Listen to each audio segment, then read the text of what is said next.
But look, let's change pace now, Beau. After years of suffering from an acute and chronic case of Trump Derangement Syndrome, Rosie O'Donnell has decided she's had enough and has self-deported. She's left America and is now living in Ireland. Have a look at this.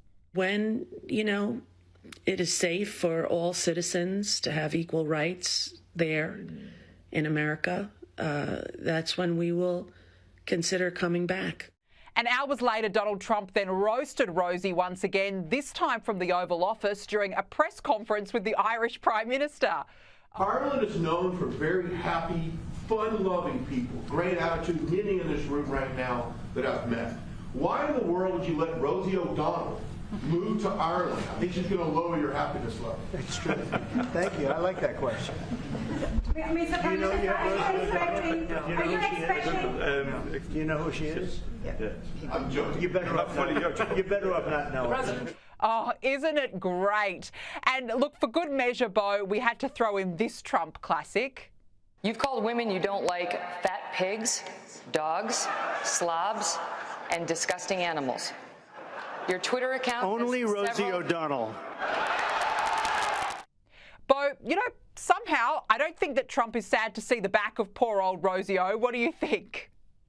Well, Ireland is undoubtedly lovely, but I don't think that making Ireland great again called for Rosie O'Donnell. But you know what? The loss of Rosie, Danica, is honestly America's gain. I'll take Cillian Murphy. I'll take Colin Farrell over her any day. I really will. But, she said she'll come back when it's safer.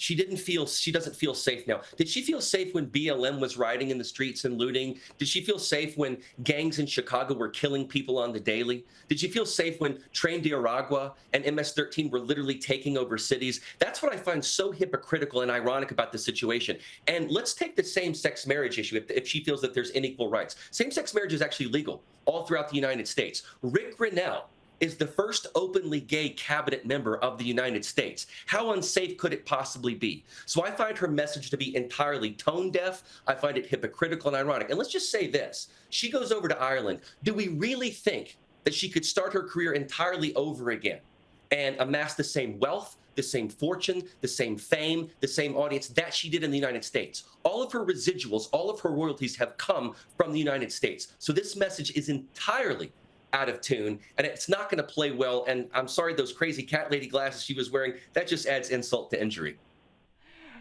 No, I agree, they didn't. And look, you raised such a good point, and this is the issue with the left because they're very selective in their narrative. Now, over to the bitter banshees at The View, and Whoopi Goldberg is at it again with her warped propaganda. During an interview with trans personality Dylan Mulvaney, she offered up this assessment about men in women's sport. Have a look. When you come in and you say, oh, these are men, competing against women, you're assuming that the women are weak and just can't do anything yourself.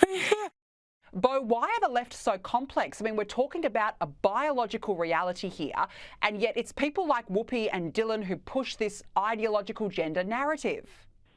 Yeah, back when that Bud Light Dylan Mulvaney partnership was revealed, I decided to parody it, and there's that Bud Light Real Men of Genius ad, and I actually recreated it and actually sang it called Real Them of Genius to make fun of the absurd pronoun situation. I hope your viewers will go check that out on YouTube sometime. But the truth of it is there are biological realities. There's muscle mass and density differences. There are fast twitch nerve fiber differences. Let's take for consideration the fact that Usain Bolt, the fastest man alive, ran a 9.5 100-meter dash. The fastest female was 10.5. That's a full 1 second difference. We have to accept the fact that there are certain biological realities that we should not reject.